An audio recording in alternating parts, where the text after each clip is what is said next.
and Doug and Sydney were there waiting in the parking lot at Bank of America and followed me down. I went inside to perform my head-end duties, and when I was finished with those duties, I came out and they confronted me with asking for the tape back. I explained to them that the rules and procedures clearly state that the sub-edit master should remain in ACAT's possession, the sub-edit master should remain in ACAT's possession, and that I didn't have the tape anyway because I had delivered it to Roland at his request at that meeting.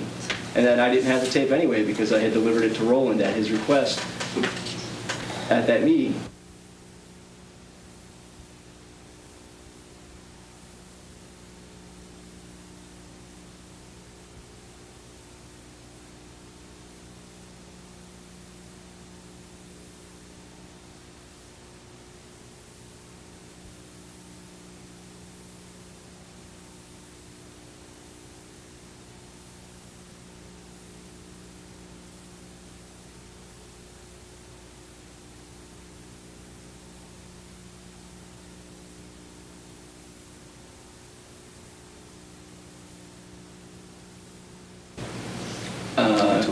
The door was open, right,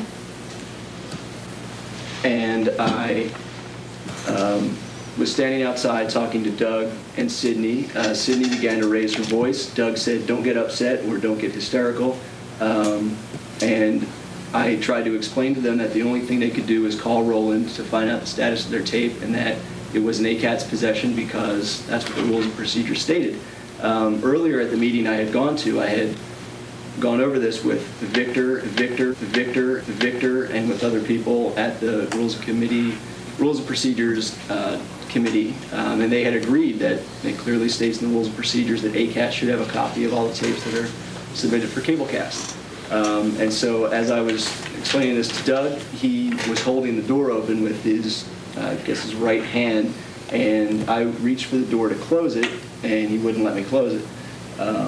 And so, you know, I backed off, went back into the office, opened the door to my office and closed it. And as I was doing that, Sydney said, "Oh, fine, call the cops." And so I just stayed in the office silently for a minute. And then a minute later came out and there was nobody there. And so I left the office, went back to the committee meeting, which ended shortly thereafter, explained everything to Roland, and returned to ACAT. When I returned, there was a message on the machine from Officer John Parker saying that he was with Sydney Munguia at the station trying to decide whether or not to file a report charging me with theft. And so I went over to APD, met with John, and gave him a copy of the rules and procedures, which clearly states our policy. John questioned me for a few minutes, and I gave him the rundown of events. And I left for the day, and that was the sequence of events. Can I just ask, which version of the rules and procedures were you operating from? It was under the ones that had Sydney Munguia's signature that was submitted to Keith Breskin as the official rules and procedures for ACAT. And in those rules and procedures, it states that ACAT has the privilege, quote unquote, to make copies of tapes for their archives. It doesn't say anything in those rules and procedures, of which we are all very familiar, that ACAT is entitled to anyone's master edit tapes or that we are required to submit tapes to the archives. It is a privilege of ACAT to copy tapes for its archives. And that is all. And we offered to let you copy the tapes. And you said, no, you were keeping the tapes. Rob, we never called it sub-master. We told you this is our These are our master edits. We want it to go on the air because it looks the best. We're coming back at 9:20 to pick it up. If you want a copy, you can get a copy of it, but you had no right to keep our master tape. I told him to. Well, we realize that. You had no right to keep it either. Right. Perhaps he should just verbatim read the rules. Yeah, I think I'll read what Sydney's referring to. On the last page of the old rules and procedures, under copyright and ownership, it says, as ACAT has provided production and post-production equipment, ACAT has the rights and privileges to 1, retain a copy of the program for its library, 2, air the program as deemed appropriate, as often as deemed appropriate, The paragraph after that says the sub-master edit of all programs produced for ACAT will remain in the ACAT library. Which is the Producers copy you made. may remove the master edit to make additional copies with written agreement from the ACAT Board of Directors. Precisely, when you exercise your privilege, what you then end up with is the sub-master edit, which you keep. You know, how long had you been in the office, Rob, at that point, on September 23rd? You were hired on what day? We're on a tangent. I'm asking a relevant question as to how familiar he was with how the practice of those rules and procedures.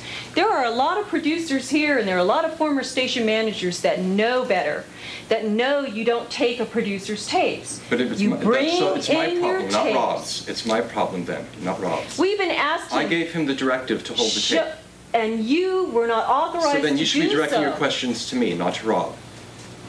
No, we told Rob it was the master tape. He's telling us that he had the right to keep it before he even talked with you, Roland. Well, as I read the rules and procedures, the tape you should have given me should remain in the ACAT library. No. Why would That's we not hand what you a we had. master That's not what tape? any producers ever did. Well, that's You know what our something? legal We're not- counsel thought. This has nothing to do with what we're That's talking not about. what the rule says. It says we can submit tapes. ACAT has the privilege to copy them. And that's what ACAT had always done.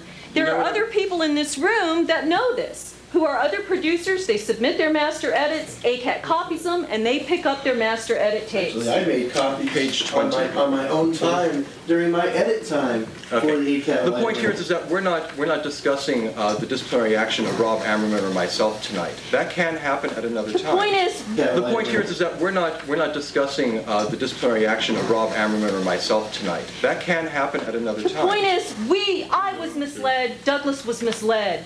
We were simply producing our show based on that program proposal, and we were misled by your station manager at your direction. Okay, so very good. If a director would like this to be on an agenda, that can happen. And if any two directors think that this is important enough to call a special meeting, that can happen. Just let me know.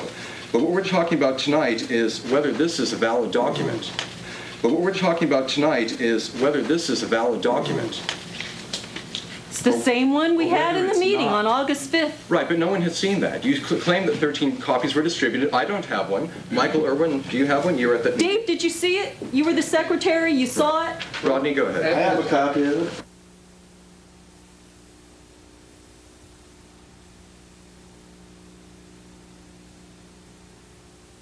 You claim that 13 copies were distributed. I don't have one. Michael Irwin, do you have one? You were at that meeting. Dave, did you see it? You were the secretary, you saw it? Rodney, go ahead. I have a copy of it. Let me That's the only just observation I point have this about out. this. You know, In August, the program proposal was approved unanimously by the board with those time slots, the third and fourth Thursday and Sunday of the month. So in the September meeting, how am I to know that, you're later going to turn around and pretend that that didn't happen? I mean, I'm operating off the assumption that this is common knowledge. I mean, it was discussed in a board meeting publicly. Copies of it were passed around. I may have made a misstatement in your September meeting.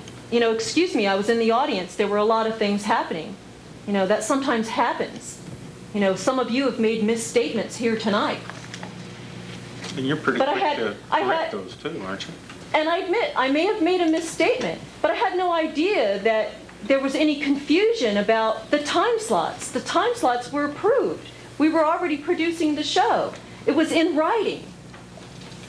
It was written down. It was ratified.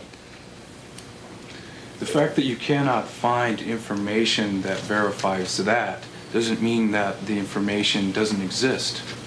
It's like you're saying, well, all I'm hearing is third, third, third. Well, that doesn't mean that that's not correct. You just haven't found the minutes for that meeting or the tape for that meeting, and that's where that sits. You can't say that we produced that in a misleading way so I could get my tape on the air. I mean, that it just doesn't make any sense. I mean, it was our natural assumption. It's going the third and fourth month. When I showed up that Thursday night, which you dismissed all the head-in operators, I was going to put it on in its required time slot, because that's the way it's always worked. Even if you have a schedule written, there's a mistake in it, you still go with what was agreed upon in a series. The series takes precedent. That's why I was there to put it on. It has been And suggested, Amerman already- that we save time and not look at any of the other charges.